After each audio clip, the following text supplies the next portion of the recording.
Alrighty, you already know who it is. No introduction necessary, so let's jump right in. Tonight's topic is knowing when to pull out. Now hold up, I ain't talking about in the bedroom. That is a technique you can work on in your own time. What I'm talking about is when you're pursuing a woman, or hell, in any stage, when you're in a relationship, when you're in a marriage, there comes a time where enough is enough. And it's time to eject. It's time to pull out. That's what I'm talking about. And how do you know? See, there are multiple theorists out there. You can truly never know which one is the right method because at the end of the day, everyone's different. And even more so when it requires two individuals with wildly different backgrounds and upbringings coming together. You simply cannot cover all bases of variables. So it all comes down to how you feel. That's right. Duty be damned. Logic be damned. At the end of the day, you only have one life. And if you find yourself constantly miserable, tearing your hair out, feeling those heart palpitations, losing sleep, you know that saying where you feel more alone with this person than actually being alone. Because simply, some people just don't want to listen to you. They don't want to hear you out. And is that any type of partner that you want? So let me tell you, enough is enough when you can't be yourself. There, I said it. See, I'm not talking about those narcissists where you say being yourself as in taking off the mask and becoming an asshole, a prick. Because at the end of the day, if that's you, you don't deserve anybody. You need to do some soul searching. But if I'm talking about you not walking on eggshells, just being you, being happy, being able to speak your mind. Not only that, the other person willing to listen. See, it's a two-way street. Communication is key. You've heard it time and time again. But there's a reason for that.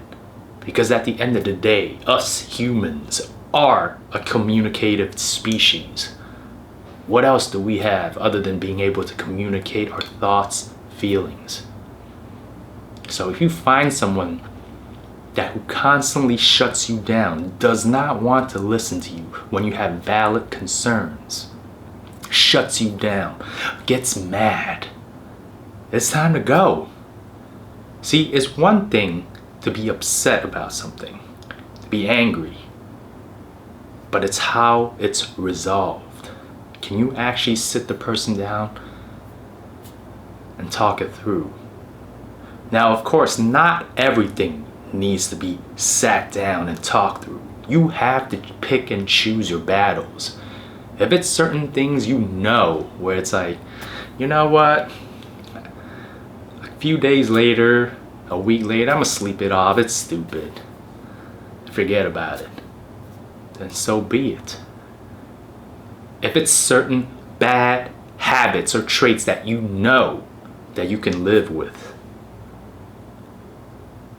they're not actual deal breakers. Yeah, sure, they're annoying, but if they keep doing it for the rest of your life without changing, and you think about that and go, all right, I can clean up after her.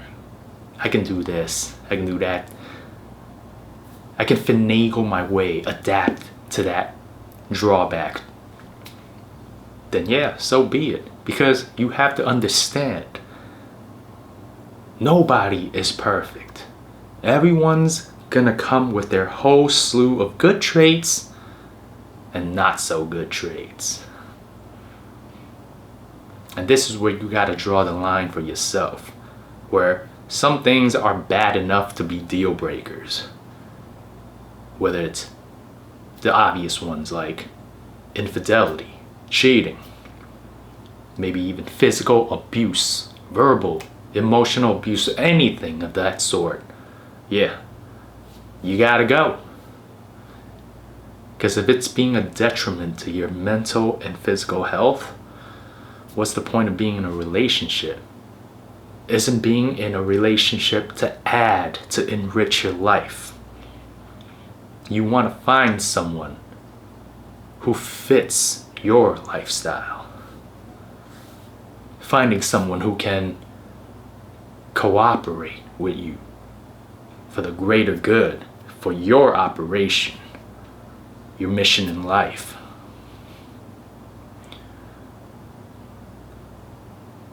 So anytime when you feel like it's being trespassed, your boundaries are no longer yours, you're always being pushed back, walking on eggshells, you are living your life trying to dodge any bullets, avoiding anything that might set them off, make them mad.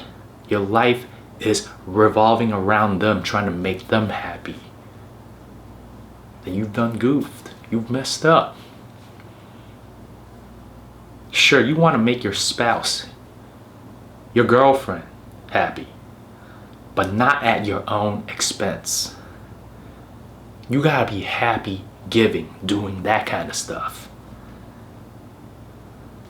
Not out of fear, where it's like, oh, if I don't do this for her, if I don't do this, oh no, she's gonna be mad, she's gonna be pissed off. How many of your friends and family members have you heard them going like that, saying, oof, you know, if I don't do this for her, oh, she's gonna be mad.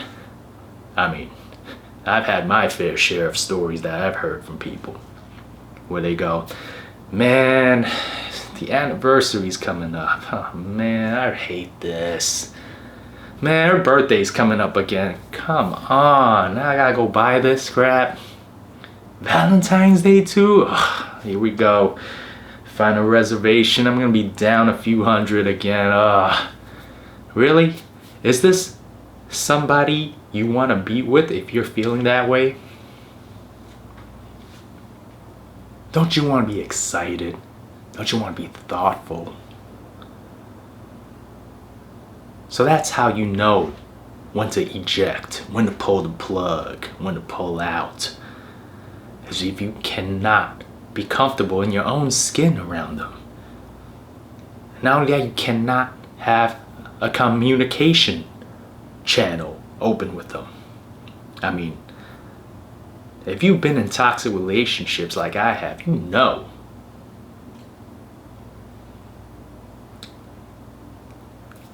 At a certain time period, you try to give and give, take a step back, take another step back. Before you know it, you're back into a corner with a 1 by 1 foot square territory while they have the entire room, and you don't even know it until your friends from the outside pull you aside and go, hey yo, what the hell's going on? Why she disrespecting you all the time? Why she calling all the shots, saying you can and can't do this or that? And you have to wonder to yourself, oh really? Damn, is that how it is? And until you let go and break free, you think back and go, oh shoot, damn, I really wasn't myself anymore. I lost myself. I lost myself in that relationship. I didn't even realize I was depressed. I was not happy at all whatsoever. That's why when your friends are telling you things, pulling you to the side, you really have to cherish that and really think about it and take it under consideration. Because a lot of times, you've heard the stories. Even if they may say they're friends, so a lot of them will go, hey, it's not my circus, not my battle. Is their relationship, I don't know too much about it, so I'm going to sit this one out. I don't want to get my hands dirty. They may think they're sitting this out. They're being neutral. But if you truly think about it, they're enablers. They're helping the bad guy, the cheater, by not sharing that information with you when they see them with somebody else. When they turn a blind eye, they're keeping you in the dark. And at the end of the day, once you find out, are these truly friends? Are these people you want to keep around when you know if something bad happens and they see it, they're not going to let you know about it? Isn't that actually helping out the perpetrator? But I digress. Going back to the topic at hand. Knowing when to call it quits. It happens at any stage. It's not about the quantity, the length of time you've been with somebody. See, I understand on the early stages of dating, when you've only seen each other maybe once or twice, hell, a few months even, it's easy to pull out, to distance yourself because you're just not that emotionally invested. You don't have all that time, money, and resources sunk in. It's much easier to go, all right, I draw the line here, I'm out. But us humans tend to follow that sunk cost fallacy. You've seen those relationships where people are together for 5 years, 10 years, 20, celebrating their half a century anniversary. And then you pull a guy to the side and privately congratulate him, saying, whoa, 50-year mark together. Not many people, hell, not many people even survive that long, let alone celebrate a 50th anniversary. And then the guy turns to you and say, yep, 50 years with the wrong person. Oh yeah. And then what? Together out of obligation due to religious beliefs. Anybody can stick around in a relationship no matter the quality and length of it. So that is not a valid gauge of a happy relationship. Sure, if you're happy, you'll stay together. But there are some who stand the test of time.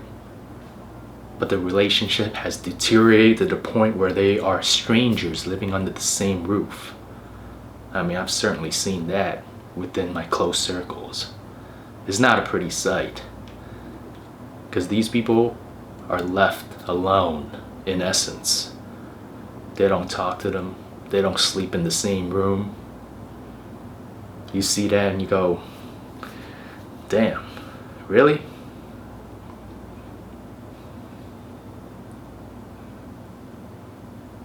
So really think about this kind of stuff. If you're stuck chasing somebody, pursuing somebody who's not giving you the same energy in return, expect more of the same thing once you actually catch the person. Because here's the thing. You've caught that person physically. She may marry you, yeah. But guess what? You'll always be chasing that heart. Her heart, her mind is going to be wandering somewhere else. Because that's how you begin with, that's how you got her, that's how you got to keep it up for the rest of your life. See, I'm not saying this is 100% set in stone. But hey, more likely than not, that's how you got to do it. You can't just change it up like that. Always got to be constantly analyzing and reanalyzing the relationship because people change every few years. They morph, They acquire more information. They get older. Hormones change. It's many multifaceted. Biological factors, environmental factors, aging, the people they surround themselves with, a change in job, change in living situation. It all factors into changing a person. So yeah, you get in marriage, death may do us part, but it's not with the same person anymore, and you don't even realize it. You have a duty, yes, but not when the person is different. Physically, they're the same, but mentally, they're different. Just think about that. Hope you guys learned something, pick something up tonight. I'll catch you guys on the next video. Peace.